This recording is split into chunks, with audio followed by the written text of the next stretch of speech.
Welcome back to the channel, my friends. Tonight we're diving into the eerie and unsettling world of hitchhiking on a rainy night.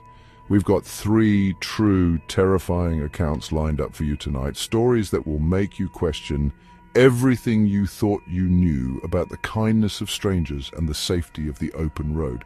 Buckle up tight, because this is going to be a ride you won't soon forget.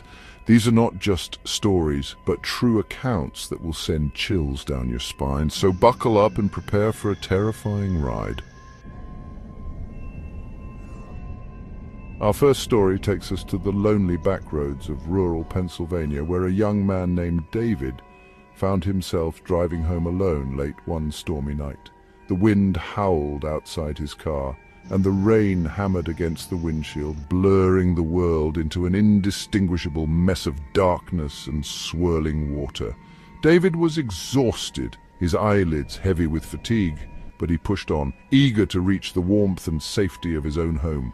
It was then, through the deluge, that he saw a lone figure huddled by the side of the road, their thumb extended hopefully. Now, David wasn't usually one to pick up hitchhikers, especially not on a night like this. But something about the figure's forlorn silhouette tugged at his conscience.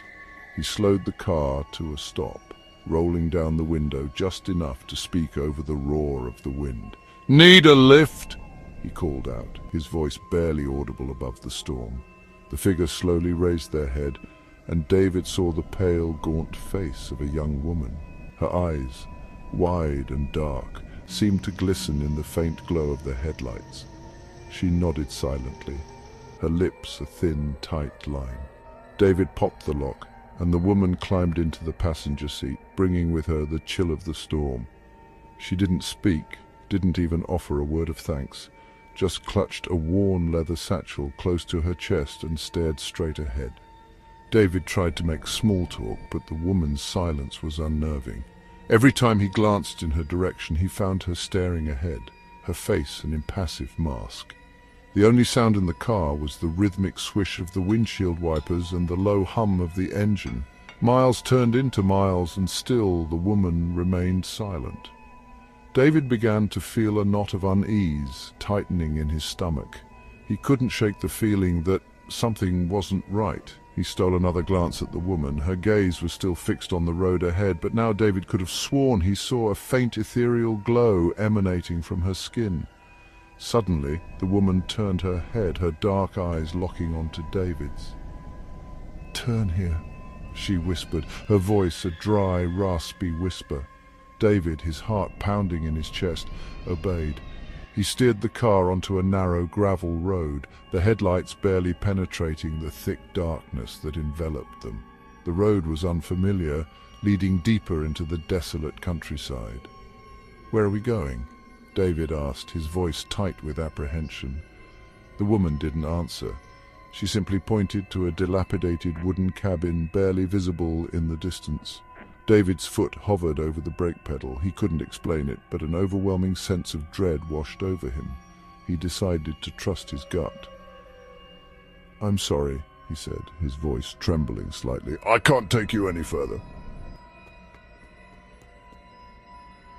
Our next story takes us to the winding coastal highways of Northern California, where a young woman named Sarah found herself driving home after visiting family.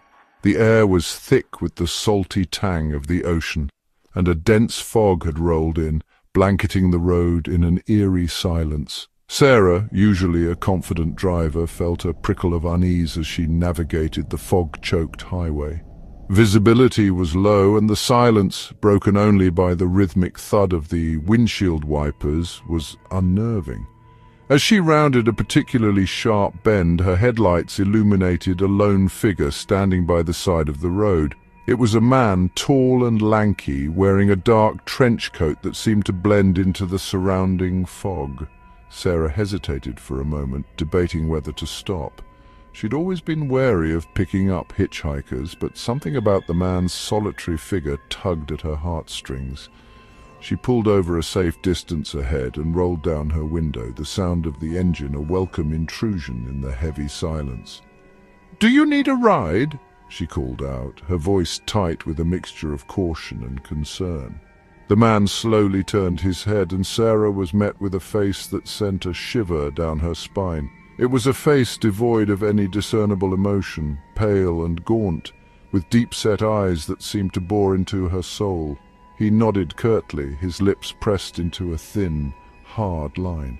He moved towards the car with an unsettling gait, his long limbs moving with an almost mechanical precision. As he got closer, Sarah noticed a strange detail. The man's hands were bare, his fingers long and bony despite the biting cold. He opened the passenger door and slid into the seat, bringing with him the damp chill of the fog. He didn't speak, didn't offer a word of thanks or explanation. He simply sat there, ramrod straight, his gaze fixed on the road ahead. Sarah tried to make small talk to break the oppressive silence that had descended upon the car. "Rough night to be out here, huh?" she offered, attempting a friendly smile. The man didn't respond. He didn't even turn his head. It was as if he hadn't heard her, as if he were completely oblivious to her presence. Miles turned into miles, the only sounds the rhythmic swish of the windshield wipers and the low hum of the engine. The silence was deafening, punctuated by the occasional muffled cough from the man, each one sending a fresh wave of unease washing over Sarah. She stole glances at him in her peripheral vision, her apprehension growing with each passing mile. His face remained an emotionless mask, his eyes fixed on the road ahead as though he were in a trance. At one point, Sarah swore she saw his lips move, forming words that were lost in the silence, but when she looked directly at him, his face was once again an impassive mask. The fog seemed to grow thicker, pressing in on the car like a suffocating blanket. Sarah's knuckles were white as she gripped the steering wheel, her heart pounding in her chest. Our final story takes us to the neon-lit streets of downtown Chicago, where a young medical student named Michael found himself driving home after a grueling shift at the hospital. The rain was coming down in sheets, blurring the city lights into an impressionistic canvas of color and movement.